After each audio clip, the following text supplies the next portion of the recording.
Hi folks, welcome to this video on fair value through net income investments. Here we have a company, Aranta Corporation, and in 2017 they bought 3 investments. On January 15th of 2017 they bought 9,000 shares of Normala Corporation shares. They paid $33.50 a share, and they also paid some commissions at $1,980. The same year, on April 1st, they bought 5,000 Oksana shares, paid $52 a share, and again also paid commission. On September the 10th, the same company, Aranta, purchased 7,000 WTA shares for $26.50 each and also paid a commission. Now, on May the 20th, they sold some of these 9,000 shares they bought in Normala. They sold some of them for $35. And again, don't forget, when you're selling, in many cases you also pay a commission when you sell. Not just when you buy, but when you sell. Different brokers have different rules, but these are the rules in our question. Now, that was the only sale that happened during 2017. Now here we are at the year end, which we're assuming to be December 31st. At the year end, Oksana shares had a fair value of $55. Normala shares had a fair value of $30, and again that's per share. And the WTA shares had a fair value of $28 per share. Now don't forget, when we bought the Normala shares, we paid $33.50 a share. They're only worth $30 a share now. The Oksana shares are now worth $55. We bought them at $52, so we got a gain there. And the WTA shares are at $28 a share, and we paid $26.50 a share, so we got a little bit of a gain there too. Now it says here that Aranta holds the investments with the intention of selling them in the short term to earn profits from appreciation in their prices, and accounts for them using the fair value through net income model. You remember in one of our earlier chapters that you studied earlier in the course, we did say that any current assets that are in current asset investments that are fair value through net income, we want to take the profits from them, so we trade them regularly. So buying them to earn short-term profits falls in line with that definition of fair value through net income investments. Okay, and again it says here we don't separate the dividends and other type of fair value through net income investments and losses. Remember earlier we said there are 4 different types of costs that get debited or credited directly to that investment income / loss account. And we're going to review them in this question when we get to the solution. But for now, they do remind us that the company follows IFRS 9, which is new, relatively new at the time that I'm recording this video. And what that means basically to us at this point is that those investments are going to be valued at their fair value at the year end. So now we need to prepare journal entries to record these 3 purchases here on January 15th, April 1st, and September 10th. We're going to make the journal entry for the sale of the 3,000 of those 9,000 shares that were sold on May 20th. Remember we talked about that here.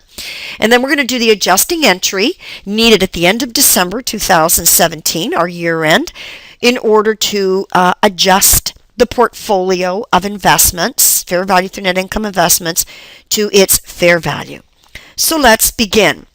So now, remember that when we have fair value through net income investment, there are 4 costs recorded using the investment income loss account.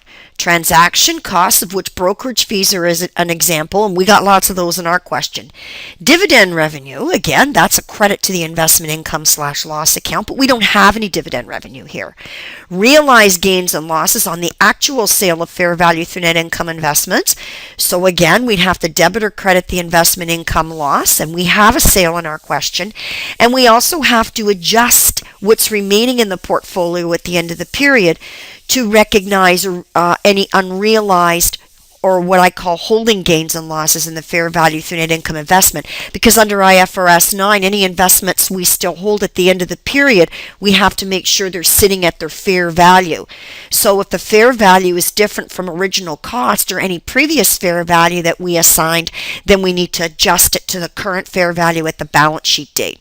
So now what you see us doing here in part is recording our purchase of all of the investments. So on January 1st, when we bought 9,000 Normala, we paid $33.50 each, so we're going to debit the fair value through net income investments for $301,500. Because we paid brokerage, we're going to debit the investment income loss because that's a cost. for 1980, and we're going to credit cash for what we paid for the investment plus the brokerage for 303,480. On April 1st, similar format for the entry. We're going to debit the investment for the number of shares times what we paid per share, which is 260,000. We're going to debit the investment income loss for our transaction costs, like our brokerage, for 3370. And again, don't forget, in this question, the brokerage was all given to you. You didn't need to calculate it. And then we're going to credit cash for what we paid, 263,370, to buy the investment, including the brokerage. And then on September the 10th, we bought the WTA shares, 7,000 at 26.50 each. So we debit the fair value through net income investment. We debit the investment income loss for our brokerage fees, and then we credit cash for the total. So now here we are, May the 20th.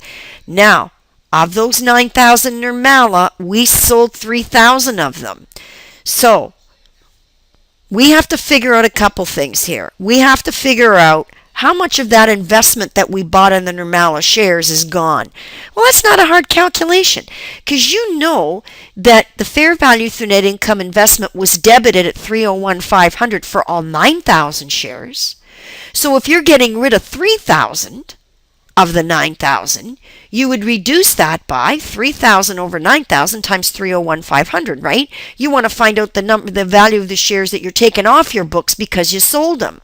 So if that's what the fair value through net income investments was for 9,000, what is it for 3,000? Remember your basic math course, eh? You take 1/3 of it, and that comes off your books.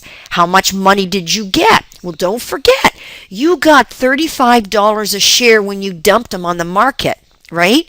So you got $35 for the 3,000 you dumped, but don't forget, from that cash that you got here, you had to pay out your transaction fee. So at net, you got 102,150. So what we can do, if we got the debit here of 102,150 to cash and the credit to the fair value through net income investments account for the value of the shares that we sold, right, based on what we originally paid for them, taking them off our books, we can plug to see that we've got an investment income or loss credit of 1,650.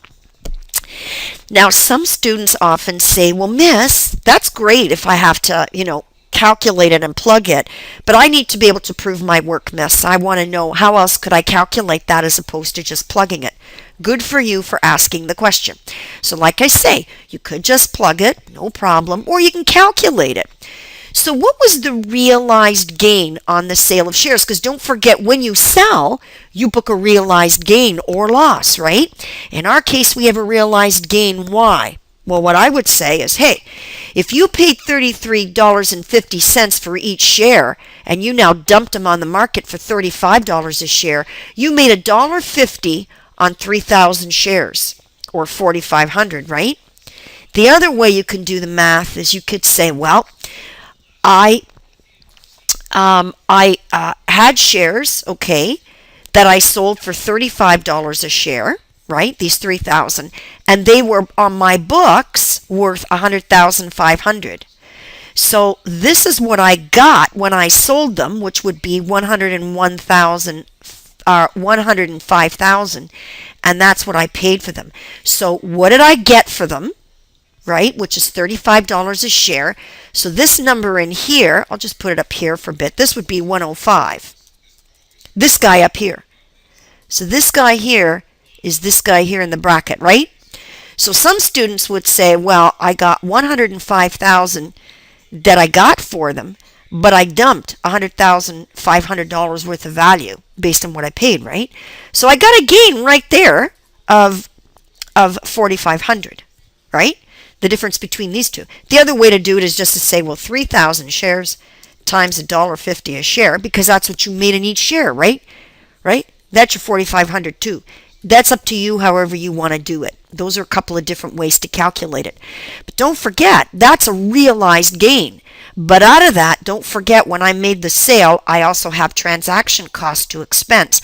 So while that realized gain is an investment income/loss credit, I've also got this amount that I would debit the investment income or loss account by, right, for $28.50. So at net, my net investment income is a credit of $16.50. So that's just another way, if you wanted to, that you could calculate it. Okay? So now, let's go to the C part, which is our adjusting entry. And we'll do this part in the next video, just to try and keep these videos shorter for you. So stay tuned. We'll be back shortly.